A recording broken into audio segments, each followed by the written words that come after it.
Récemment, j'ai assisté à une cérémonie de remise de prix pour ma sœur.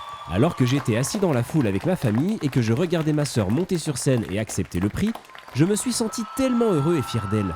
Je n'ai pas gagné le prix, mais j'ai vraiment eu l'impression que c'était toute notre famille qui était récompensée. À bien des égards, je me suis senti mieux que si j'avais gagné le prix moi-même. C'est tellement spécial et je peux tout à fait comprendre. Et ça me rappelle un peu l'Église. Quel rapport avec l'Église ? Eh bien, dans le credo, nous disons que nous croyons à la communion des saints. Le catéchisme dit que la communion des saints est précisément l'Église. Je me suis toujours demandé ce que cela signifiait exactement. Je veux dire, je comprends ce que sont les saints, mais qu'est-ce que c'est que la communion ? Le catéchisme dit aussi que puisque tous les croyants forment un seul corps, le bien des uns est communiqué aux autres. De la même manière que le bien de ta sœur a été partagé par toute votre famille à ce moment-là. L'Église est une communion de la famille de Dieu avec le Christ comme chef. Cela signifie que nous sommes en communion les uns avec les autres et que nous partageons le bien des uns et des autres. Nous partageons donc ce groupe de saints. Mais que partageons-nous exactement ? Il y a deux grandes significations à cette communion de bonté. Il y a la communion des choses saintes et la communion entre les personnes saintes. D'accord, je pense que je voudrais partager des choses sacrées. Nous croyons à la communion des biens spirituels. Cela signifie que nous partageons la foi, les sacrements, les chariséums des uns et des autres et la charité entre nous. Tous ces biens appartiennent à Jésus et il les a donnés à son Église. L'Église en dispose donc et nous les dispense. Donc, parce que l'Église possède ces choses et les partage avec nous partageons tous ces biens spirituels communs. Cela signifie que nous pouvons dire que l'Église est la communion de la famille de Dieu. Oui, et tout cela est l'œuvre du Saint-Esprit, qui nous lie les uns aux autres et qui fait de nous l'Église. Nous faisons partie de cette communion de saints.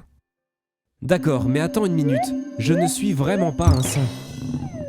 Eh bien, nous croyons à la communion des saints, c'est-à-dire la communion de toutes les personnes qui font partie de la famille de Dieu. On ne peut pas encore être considéré comme un saint parce qu'on n'est pas encore mort. Nous sommes déjà unis à ceux qui font partie de la famille de Dieu. Il s'agit de tous ceux qui font partie de la famille de Dieu. Ceux qui sont au ciel sont des saints.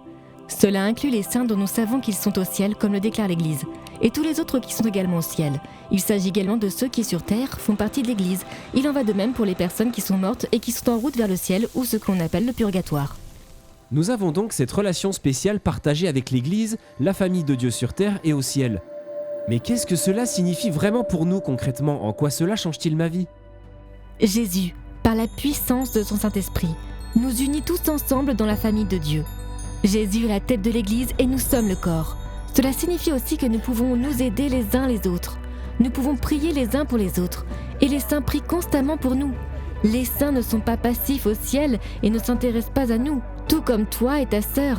Cette communion des saints signifie que les saints nous encouragent. Imaginez l'effet qu'un stade bondé de supporters enthousiastes a sur le match. Les saints ont un impact encore plus grand sur notre vie.